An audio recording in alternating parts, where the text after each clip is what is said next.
Hello and welcome to the show. Before I get into today's video, I'm going to explain something quite quickly, or try it anyway. This is a sports car. This is a Porsche Boxster, in fact. Now these are small, lightweight and relatively speaking affordable. They are pretty good cars. You could probably get away with using one of these as an everyday car. It might get a little bit expensive, but you could probably just about get away with it. These are pretty good cars in general. You know, this is a nice sunny day, you can put the roof down, you go for a blast down some B roads, and it'll be a huge amount of fun. And even if you do feel the need to take it around a track, it will probably put in some fairly respectable lap times.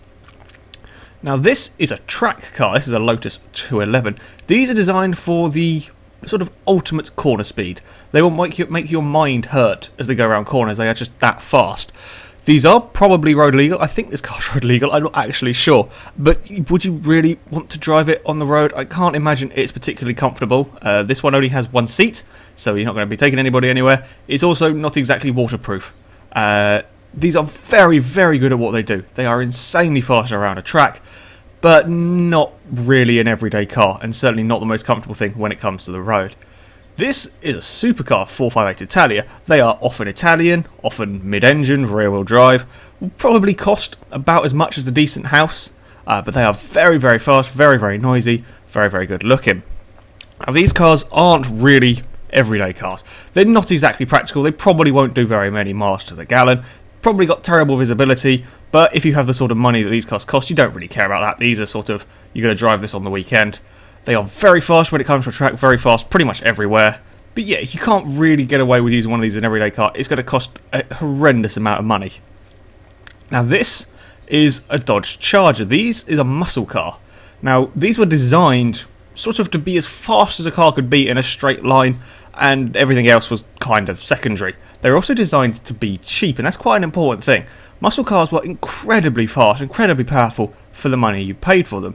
However, all of the development, I guess, went into the engine, and the rest was sort of secondary, and sort of they cut corners to save money. So suspension, brakes, handling aren't particularly good, which makes these cars very, very scary things to drive. This is where we have a problem. This is an SRT Viper. What on earth do you categorise this as? Is it a sports car? No, not really. It's too big, too heavy, too expensive, and not really very practical.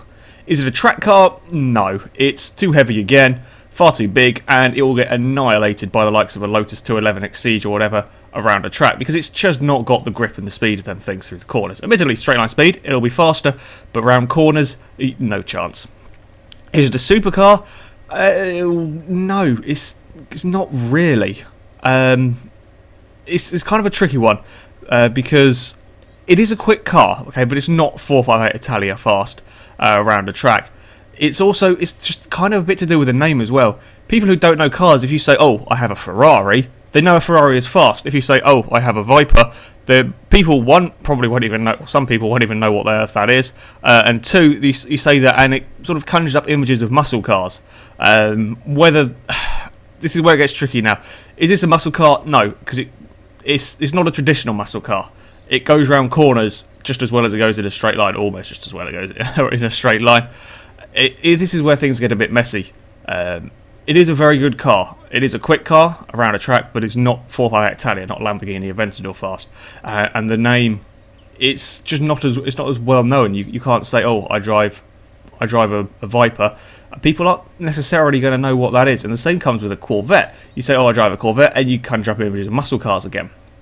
So I'm going to call this a muscle car. If you have a problem with that, deal with it.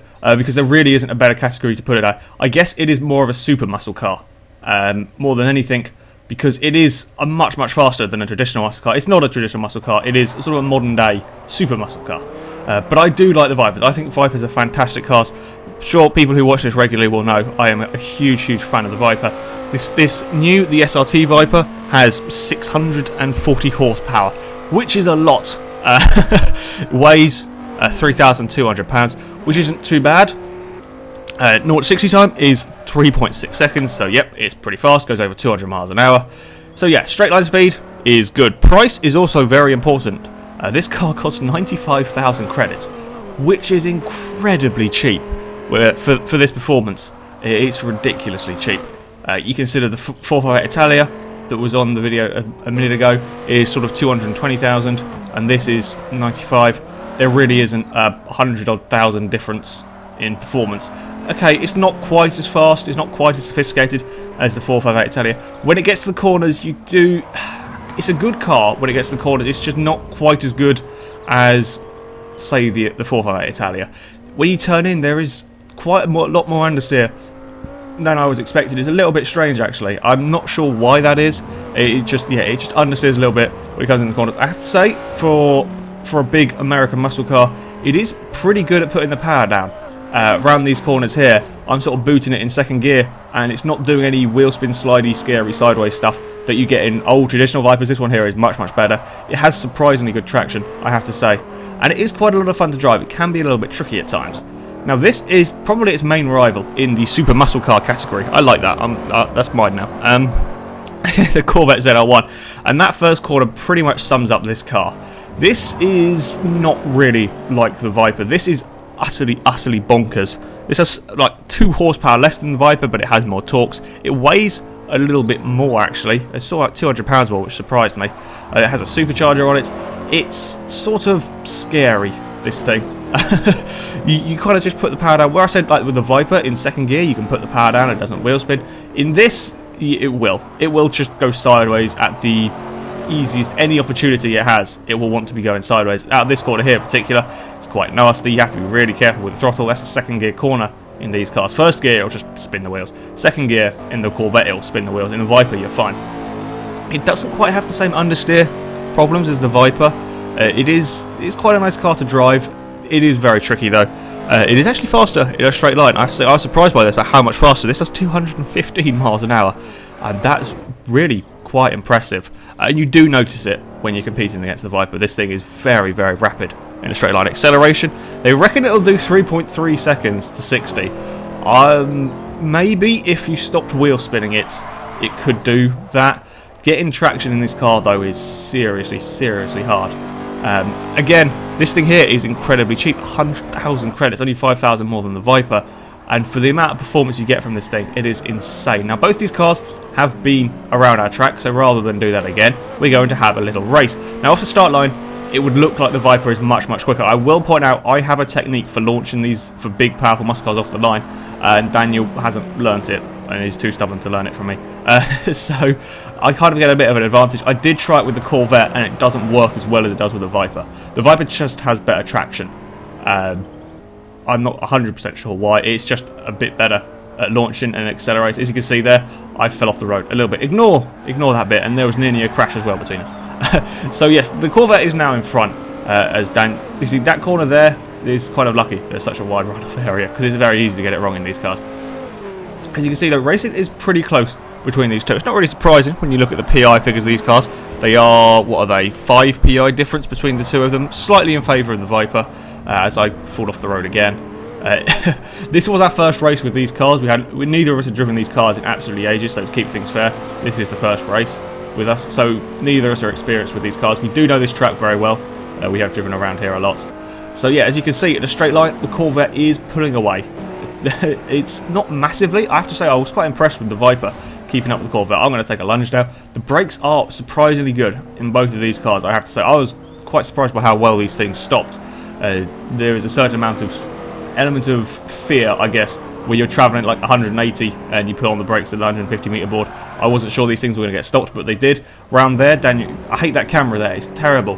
Daniel may have slightly squeezed me out onto the grass, and somehow I just about survived it. Never try to go around that corner too wide. It really doesn't work. As you can see, Daniel is fighting the vet quite a lot. It really isn't an easy car to drive. It's fun, I'm going to be honest. It is huge amounts of fun to drive the vet, but it's not as quick around the track as the Viper. The Viper is much more controlled. Both cars are very powerful rear-wheel drive cars. The Viper will go sideways, but it's kind of a reluctance to go sideways. It's really quite hard to explain.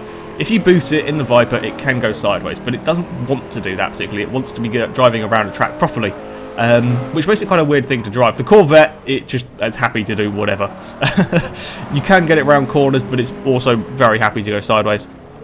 You can see here on the second lap, I can't remember how long this race was. I think it was 3 laps, 4 laps maybe. Daniel this time runs slightly wide out of there. And then it's back to the straight line. I have to say, the Viper, once you get it past sort of about 165, I think the Viper actually starts closing in on the Vet again. I'm sure with a long enough straight, of course, the Corvette would eventually win. Because it's, what is it, 10 miles an hour, almost faster in a straight line. Cut up towards this corner. What's it called? I don't know what it's called. It's a horrible corner. Daniel's going to take a bit of a lunge. Doesn't quite get the move done, so the Viper is now on the outside. We're going to sort of run side by side with it. Again, not a particularly good place to be going side by side around this track. And then it's coming towards the start-finish line. This last corner is quite an interesting one, actually. This is a very, very tough test of these cars, because neither of these cars are quite flat out through there, I have to say. But yeah, it's a very tricky corner through there. This pretty much sums up the whole of the Vet. As we see on lap 3, the start of lap 3, Daniel just slightly gets it wrong, outbrakes himself and ends up on the grass. The Corvette will probably keep up with the Viper around a lap of the track, just about. If you're racing, it probably will, because you'll be slowing each other down as you duck and dive and you defend and so on. However, it's so hard to keep that level of concentration. The amount of sort of concentration you have to keep with this Corvette to keep it on the road. That sort of level of performance is really hard to do consistently, because you literally have to be right on the edge to be able to keep up with the Viper, which is fine for a couple of laps, but after that you are going to make mistakes when you're driving it that hard. The Viper is just an easier car to drive. You can drive it at the same speed as the Corvette without being on that ragged edge. Personally, I would have the Viper, not just because I love Vipers. Out of the two, as a track car anyway, driving around a track, it's just easier to drive. The Corvette is huge amounts of fun. I will say that it is huge fun to drive, but it's not sophisticated when it comes to a racetrack. So there we go. That is it for this video, guys. Thank you very much for watching. Hopefully we haven't annoyed every single muscle car fan in the world. So next week, please do leave your suggestions for what rivalry we should look at in the comment section. We'll pick whichever one we like and or favourite it or whatever. So yes, until next time, goodbye.